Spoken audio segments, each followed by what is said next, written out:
नमस्कार, मी Deepa बाणाई. News Marathi channel मध्ये आपले स्वागत आहे. बघूया सविस्तर वृत्त. जळगावसह राज्यात पावसाने कमबॅक केलं असून आजपासून आगामी 5 दिवस राज्यात पावसाचा अंदाज हवामान खात्याने वर्तवला आहे. आज राज्यातील बहुतांश जिल्ह्यांना पावसाचा अलर्ट हवामान खात्याने वर्तवला आहे.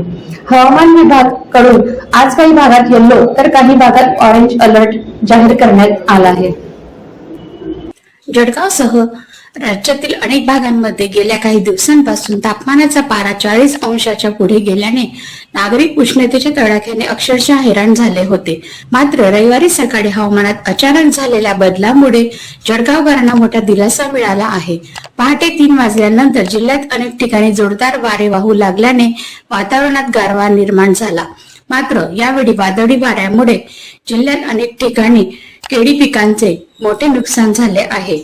रविवारी सकाळपासूनच जळगाव शहरासह जिल्ह्यात आकाश पूर्णपणे ढगाळ असून हवेत कमालीचा गारवा जाणवत आहे. या बदललेल्या वातावरणामुळे नागरिकांना तीव्र उष्णतेपासून दिलासा मिळाला आहे.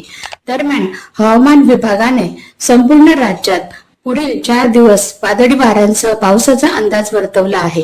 अरबी समुद्रावरून येणाऱ्या बाष्पयुक्त वाऱ्यांमुळे राज्यात मान्सूनपूर्व हालचालींना वेग आला असून अनेक भागात मेघगर्जनेसह पावसाची शक्यता आहे. जळगाव जिल्ह्याला येलो अलर्ट हवामान खात्याने वर्तवलेल्या अंदाजानुसार जळगाव जिल्ह्यासाठी पुढील 3 दिवस अत्यंत महत्वाचे असणार आहेत.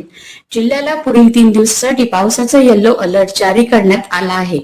या दरम्यान जिल्ह्यातील काही भागात विजांचा कडकडाटासह आणि ताशी 30 ते 40 किमी वेगाने वाहणाऱ्या वादळी वाऱ्यांसह हलका ते मध्यम स्वरूपाचा पाऊस होऊ शकतो असा इशारा देण्यात आला आहे. दीपा बाणाईत यांचा रिपोर्ट, न्यूज मराठी, जळगाव.